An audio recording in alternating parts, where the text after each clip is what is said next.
Après 17 ans, le FC Kerzers a enfin son gazon synthétique. Ce fut un chemin long et difficile, mais avec une fin heureuse, pour le plus grand plaisir des joueurs du club. Ça fait longtemps qu'on attend ce terrain synthétique ici à Kerzers. On a toujours dû aller s'entraîner ailleurs pour l'hiver et on est très content de pouvoir enfin attaquer tous les matchs ici. Oui, c'est cool, on en a parlé longtemps et maintenant nous avons le terrain. C'est super de pouvoir faire la préparation à domicile et de ne pas toujours devoir aller dans un autre club. C'est super. Le FC Kerzers ne voulait pas simplement un gazon synthétique parce que c'est cool, mais car ils en avaient réellement besoin. En effet, pendant les mois froids et humides, ils n'ont pu ni jouer ni s'entraîner à Herlier. La raison, le gazon était tout simplement trop boueux. Le président du club, Guido Wildhaber, est lui aussi soulagé car grâce à un nouveau terrain, ils ne sont plus exposés aux intempéries. C'est un soulagement et cela facilite aussi le travail. Nous nous sommes vraiment battus pendant 17 ans pour ce terrain. Ce n'était pas seulement la faute de la commune. Toutes les parties ont fait des erreurs, même le canton. C'est devenu une zone inondable et nous avons dû supprimer 2 ou 3 emplacements. Finalement, nous nous sommes décidés pour le terrain principal du FC Kerzers, car depuis des années, nous avons le problème du gazon qui est attaqué par des champignons en été. Cela a généré tellement de coûts que nous avons décidé de transformer le terrain principal en terrain en gazon synthétique. Tout d'abord, il faut s'habituer à ce nouveau terrain, car comme le sait l'entraîneur et ancien joueur des Young Boys, Rolf Rotzetter, ce n'est pas tout à fait la même chose que de jouer sur un gazon naturel. Ça change quand même quelque chose. Le terrain, il faut prendre l'habitude là-dessus parce qu'il est aussi comme le ballon y va, c'est pas tout à fait la même chose que sur le gazon.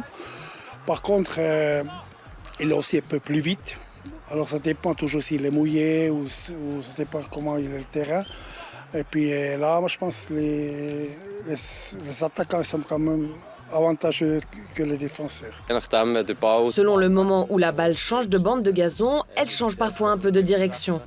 Surtout quand le gazon est sec, on remarque que c'est un peu difficile pour le timing.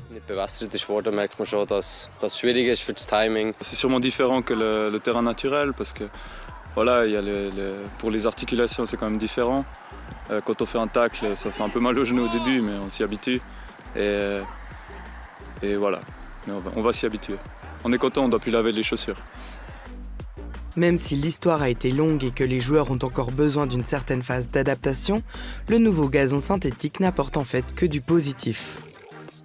Nous pouvons économiser des frais car au printemps, nous allions à Fribourg et Dudingen et louions leur terrain de gazon synthétique. En janvier, février et mars, nous ne pouvions pratiquement jamais nous entraîner sur le gazon. Maintenant, nous avons déjà pu nous entraîner à fond pendant 2 mois. Nous avons pu faire 26 matchs amicaux alors qu'au cours des 17 dernières années, nous n'avons pas pu faire un seul match ici en bas. C'est pourquoi nous ne faisons que profiter. Mais la transformation n'a pas été bon marché. L'ensemble du projet a coûté 1,75 million de francs. 200 000 ont été pris en charge par la loterie romande et 1,2 million par la commune.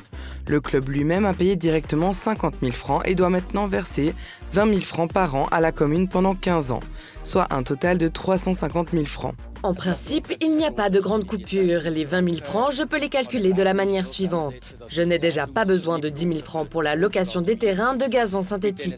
Avec les 26 matchs que nous avons joués ici, j'économise déjà 6 000 francs de frais d'arbitrage. Car chez nous, c'est toujours l'adversaire qui prend en charge les frais. Ensuite, nous avons besoin de 2 000 francs de moins par an pour le marquage des terrains. Il reste donc environ 2 000 francs sur les 20 000 francs pour la commune. Et puis nous avons aussi notre buvette. Donc au final, ça revient à environ 0. En plus, ils peuvent aussi louer le nouveau terrain et générer ainsi des recettes supplémentaires. Et qui sait, peut-être que les meilleures conditions d'entraînement du club de 2e ligue permettront d'améliorer les performances lors du second tour. On a fait toute la saison aller à l'extérieur, donc on est content de pouvoir jouer toute la partie retour sur notre terrain synthétique ici. On sait qu'il sera toujours pareil. Et aussi pour la suite, on sait que le terrain sera toujours la même chose et puis qu'on peut s'habituer à ça. Oui, l'objectif est certainement, avec la longue préparation, tous les matchs amicaux à domicile, que nous puissions maintenant en tirer un avantage. Nous habituer au terrain, ce qui devrait déjà être un avantage.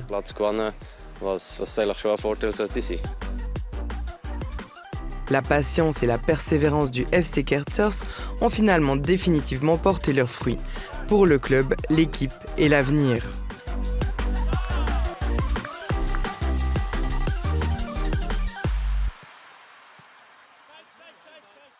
On termine cette émission avec un aperçu des résultats sportifs du week-end.